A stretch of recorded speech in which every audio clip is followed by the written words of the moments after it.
Hi everyone, Hyper Quilter here. Just want to apologize for not dropping this video on Friday. Some life things got in the way.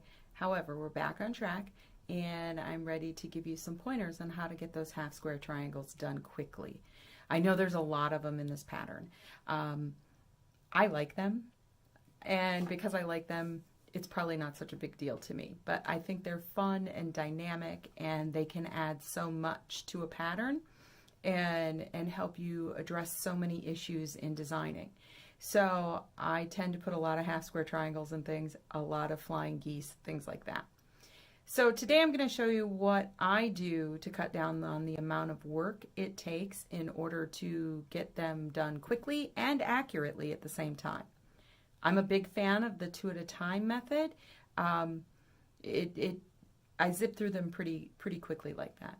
I'm not a big fan of all the marking when you do 2 at a time. Don't like that at all. I know there's a lot of creative solutions out there, but this one's mine. This one works really well for me. It helps me cut down on the amount of time that I spend doing the fiddly stuff so that I can get to the sewing and get it done as quickly as possible. The first thing I do when I am getting ready to do a lot of half square triangles is I mark my machine. I don't mark my half square triangle squares. I definitely take the time to mark my machine. Washi tape is the greatest invention ever. I stick it all over all kinds of things and use it to mark my rulers, just everything. So it's no wonder that I use it to mark the bed of my machine as well. So this is how I do it.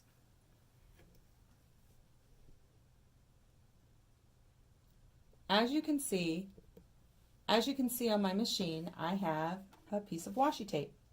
That piece of washi tape is at the 1/4 inch mark on my machine.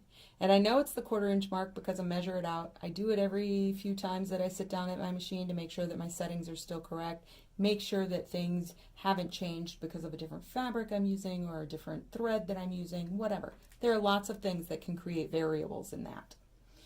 So now that I have this 1/4 inch marked out, and I bring it all the way up almost to the feed dogs so that I can make sure to follow that all the way along. Then I take my half square triangle fabric and I am going to, on the diagonal point to point, I'm going to run it along this piece of tape so that I can see. Because it's at the 1/4 inch mark, I can place it right there and just watch this little corner right here and make sure that it feeds through straight.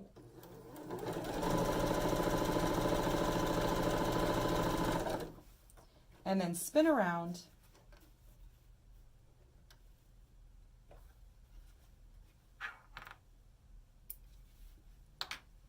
and do the same thing.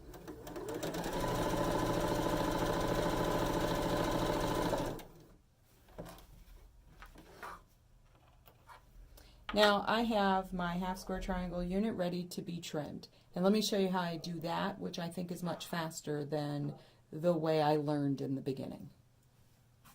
All right, so the tool I use in order to make this go faster is this OmniGrid number 98 ruler that is used for strip cutting so that you can already cut your half square triangles and then sew them together without any of the trimming at the end. But I like to use it for my trim. So I will do my 2 at a time like this and then just cut it down the middle, corner to corner, and then I will move one of these guys out of the way. Now the way this ruler is set up, you can use it to trim now without opening your half square triangle and only have to make 2 cuts instead of 4 and all the flipping around and all the spinning and all of that nonsense. What you do on this ruler, and each ruler is different, so check with the manufacturer's directions on how to use it. But on this ruler, I line up my sewing line with the finished size for my triangle. So if I want my finished size to be 3 inches, which I think this one might be, I'm not sure, it's just a scrap that I cut down. If I want it to be 3 inches, I'm going to line up the sewing line with that 3 inch mark, and then I'm just going to trim on the other sides. and it's not going to be 3 inches. It's going to be, we're going to make it a 2-inch half square triangle because I like to size them so that I have some to cut off. So I'm just going to trim it like this, just zip zip.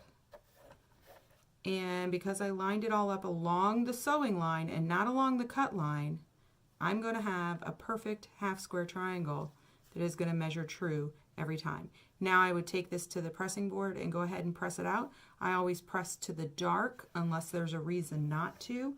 In the pattern, you're going to press everything to the dark unless I tell you otherwise. So once you get this method down, you'll be really happy with how quickly it makes things go, because there's a lot of half square triangles in this pattern. So let's look at the ironing station and see what we've got going on there.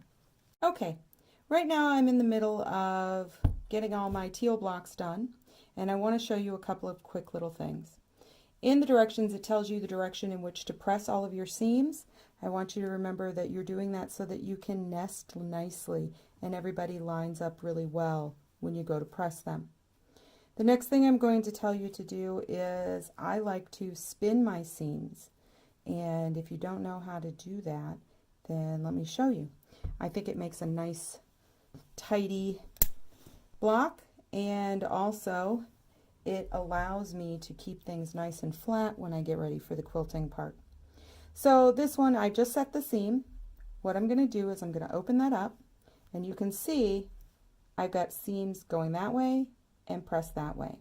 So that means I'm going to open this like a pinwheel right here in the junction, and I'm going to use my little scissors to just snip that so that it opens nicely for me. You're just snipping the stitches from the previous seams so that you can open it up, tease it out, and create that nice little flat spot. You're not going to cause anything to unravel.